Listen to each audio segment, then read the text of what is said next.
in the book, you talk really eloquently about where you grew up.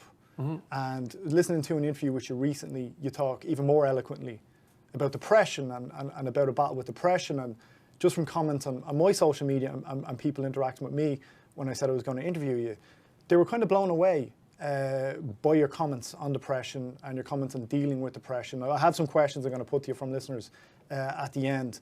But, you know, I think a lot of people were surprised by that. A lot of people were surprised. I know you've spoken about it before, but I hadn't heard personally you speak about it in that kind of way than you did on the Joe Rogan podcast.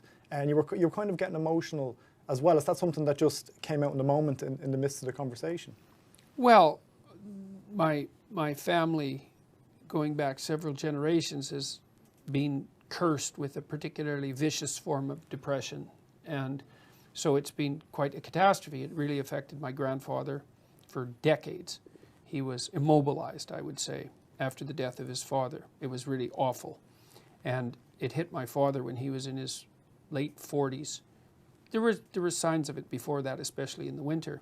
And my dad's a very competent person, and so the fact that that took him down to a large degree was a shock to everyone that knew him, including him. And then it affected me, and it affected my daughter and a number of cousins, and like it's really pervasive. And so it's nasty. It's a nasty condition. You described it as imagining that your whole family had just been killed the day before, and that feeling, kind of on a consistent basis. Well, I can tell you like an example of it. Well, my daughter has a serious autoimmune condition, and it's very painful. She has had 40 affected arthritic joints, which is plenty. 1 is plenty. 3 is a lot. 40 is way more than necessary. And she, her ankle and her hip deteriorated to the point where they were both replaced when she was 16 and 17. So she basically walked around for 2 years on 2 broken legs and was on very high doses of painkillers. And anyways, it was quite the catastrophe. And she also has this predisposition to depression. And so we've talked a lot about both of those things. And I asked her one day if she'd rather have the arthritis or the depression. And she said she'd rather have the arthritis. So that's not a bad index. And then I talked to her too about trying to describe what it was like to feel that way. And she said, well, it's like your dog just died all the time. And she really liked her dog. You know, it was a real source of comfort to her when she was growing up. And then about 2 years later, 2 years ago, our dog died.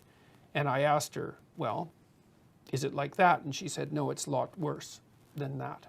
And so it's not good. So what causes it exactly, I'm not clear about. It looks like it's part of the autoimmune condition that she has. There's autoimmune disorders on my family on both sides and also on my wife's family. So I think my daughter got it from both sides. So, but she's much, much better. She's healthy now, amazingly enough. Because I've actually gotten some questions about it, about your diet and how you've changed your diet to just specifically eat meat, and how that has benefited you and benefited your daughter. To have certainly benefited so far, her. At least. But it was your daughter that suggested this to you. Well, yes, she did. She figured it out, I would say, and then suggested that I try it. And I thought, well, it had such amazing impact on her. It's absolutely unbelievable. I still don't believe it that it worked. I still can't believe it. But she's symptom-free. Her depression is gone, her fatigue is gone, all her joint symptoms are gone. She looks great. She's doing fine. It's amazing. As a clinical psychologist and somebody who's trained in it and practicing it for many years, is that something you can comprehend? No, not really. I mean, look, there is evidence that depression is a lot of different things. It's one term that covers all sorts of different disorders with all sorts of pathways. And there is evidence that one of the functions of antidepressants is anti-inflammatory, and that depression is an inflammatory condition, and that it's associated with autoimmune dysfunction. And so who knows how prevalent that is?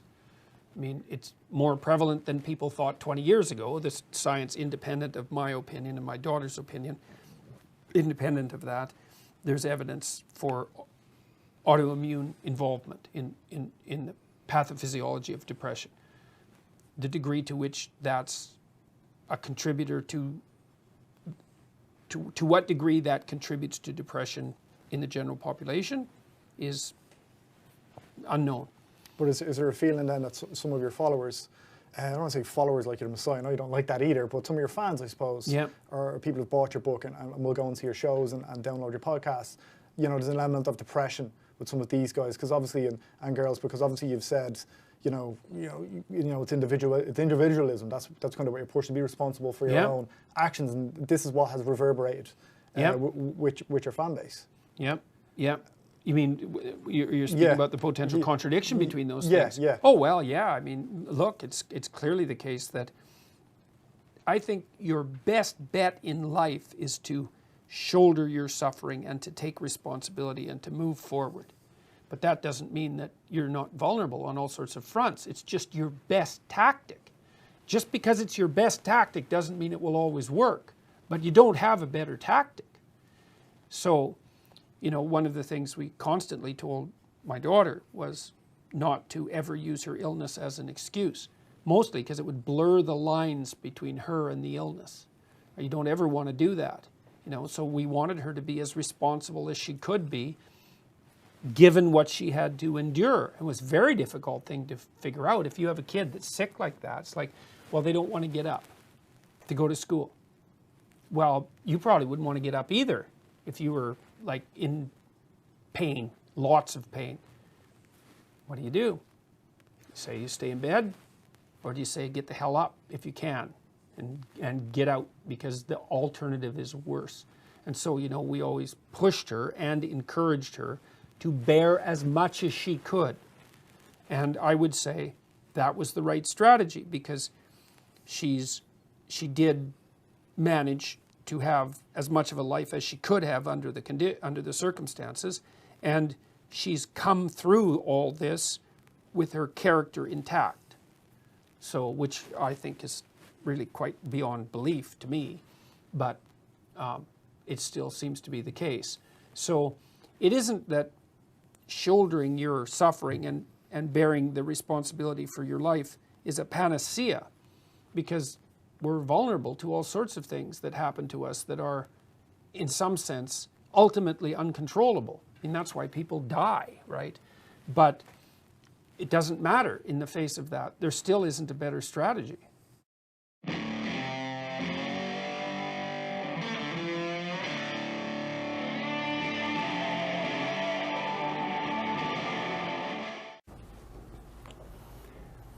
You want to stay inside this little map because it's working. You want to get from point A to point B, and this is good. This indicates that you are moving forward. That's the first thing it indicates. And the second thing it indicates, which is even more important, and you'll never hear this from behavioral psychologists, is that your map is correct. So every time you move a little bit forward and something that you want happens, it says, oh, the game I'm playing is the right game. And so not only does the reward indicate progress, it indicates that the frame within which progress is being calculated is the right frame. And that's good, because it's the frame that makes things irrelevant. And you want them to stay irrelevant. So if you don't move forward and you start to question the frame, that's way worse than merely not moving forward. You get a bad exam grade. What do you think? What the hell am I doing in university anyways? It's like, probably that's not the first place you should go with that piece of information. And you think, well, why? Why is that worse? Well, as far as I can tell, your map of you as a university student is a comprehensive representation. It tells you what you should do every day. It kind of tells you where you're going in the future. And if something emerges as an anomaly, you get a worse grade than you expected, and you blow that whole map, it's like, okay, what have you been doing for the last 4 years? What kind of high school student were you? How clueless are you about how you're arranging your future? What's your identity going to be if you're not going to be a student? Where are you going to end up in 5 years? It's like, so it's like that little grade, that bad grade, is like a portal through which snakes can crawl. And that's exactly how you respond to it, especially if you open the door too much. Well, maybe this means that I shouldn't be in university. Well, one of the rules is you want to constrain the anomalous event to the minimal necessary domain. It's really, really important. You want to do that when you're arguing with your partner, which you'll do all the time. We have an argument. Well, I should never have married you. It's like, no, no, that's not the first response. That's a bad response. Or here's a really good one. You've always done that sort of thing. And you always will. It's like, oh, good, great. It's like the only answer to that is to hit someone. Because like you're done, right? You're like that. You've always been like that. There isn't a chance that you can be repaired, and none of it is acceptable. It's like the person's going to fight with you right away, because what else are they going to do? So what you want to do is you want to minimize, it isn't rationalization. You want to say, okay, this person did something that disrupted our joint map. Okay, what's the smallest possible thing they could do to put it back together? And you have to know. Well, we need to make a plan so you don't do it again. Or we need to have a discussion so that you know that it wasn't a good thing to do. But I'm not going to go after your whole character. I'm going to say, when I come home, and you're watching TV, just come to the door and say hello. Not, don't you love me? Or something like that. It's like, no, no, you just have to walk to the door and like give me a hug or something, and then that's good enough. And so then the other person might be able to tolerate that much corrective information, maybe, if you're kind of nice about it, and you also understand that they're probably going to have something equally horrible to say about you in the next 15 minutes, because you're going to do something stupid. So you don't want to open the door so that every possible snake comes crawling through, because that's a pathway to depression. And you actually see that happening in depressed people, is that every small event produces a cascade through their entire value system, and they end up saying, well, that's just another reason that I should jump off a bridge. And they really see it that way. It's really awful, because they've got no defenses. It's like, well, I didn't do so well in this course. It's like I'm going to get a bad mark in the exam. I'm going to get a bad mark in the course. That's going to screw up my ability to finish my degree. I'm never going to get into the field of my choice. It's just another piece of indication that I'm useless and that life isn't worthwhile. Bang, I'm going to jump off a bridge. And if you're really depressed, it's like each of those things hits you with the certainty of truth. It's really not good. And so you want to be careful. You want to be careful about walking down that pathway when you make a mistake. You think, okay, what's the narrowest framework of interpretation within which I can understand this that will require minimal behavioral change to decrease the probability that it will happen again? It's mental hygiene, fundamentally. Yes? When you say that these frames are scalable, yeah, there's multiple at the same time? We'll get to that. We'll get to that. That is the next question. It's because they don't exist in isolation. So, and that's another thing frequently when you hear behavioral accounts of cognitive processes, they generally only focus on as if it's an isolated thing. It's not. It's scalable. It's scalable a bunch of ways. It's scalable temporally, because what you do now is associated with what you'll do tomorrow, and that with what you'll do next week, and so forth. So it has to be scalable temporally.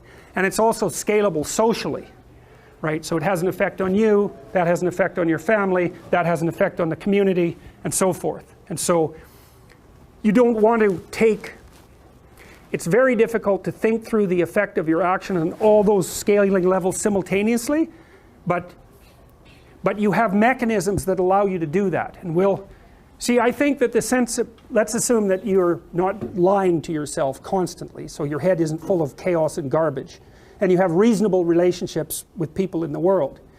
I think that, and this is leaping way ahead, I think that your sense of meaningful engagement with what you're doing is the psychophysiological marker that you're acting in a way that takes all of the stacked representations into account simultaneously. Because you're trying to figure out where you are. And you might think, well, that means where I am in this room. But look, this room is not a simple thing, right? It's nested. It's a subset of the university. That's a subset of society. It's a subset of your life. The room is a complicated thing. And you need to figure out where you should be in the room. And you can't do that surely with perception, because all you see is me and some of the wall, right? You got this little narrow portal. And so you can't really rely on your perceptions to orient you. But you do orient yourself, and I think what you do is it's engagement. It's like, does this seem meaningful and deep and engaging? Yes. Then it's an indication that it's serving multiple masters simultaneously. So maybe both socially and also temporally. And so I think the sense of meaning is actually an instinct that orients people in time and space. It's not an epiphenomena. It's the most fundamental form of perception. And that's the only optimistic thought that I've ever been able to derive from psychology. Is that that actually could be true. It could be that the sense of meaning is an orienting reflex. And that would be wonderful if it was true, because it would make it real, you know. And it's one of the, you know, one of the devastating elements of nihilism is something like, well, who the hell cares what you're doing? What difference is it going to make in a million years? It's like your sense of meaning is just an illusion. You know, you're a limited creature in a limited place, and nothing you do really matters. It's like, that's a powerful argument, especially if you're an objective materialist and a reductionist. It's a killer argument, but it looks to me like it's wrong. It's actually wrong, because meaning looks to me like it's an actual phenomenon. It does say that you're positioned properly between chaos and order, or something like that. It's real. So, well, so we'll see. We're going to develop that argument, because if it's real, you want to know that, because it gives you something to stand on. You know, maybe it's as real as pain, but it's not pain. It's something positive, and you need something positive that you can rely on. All right, so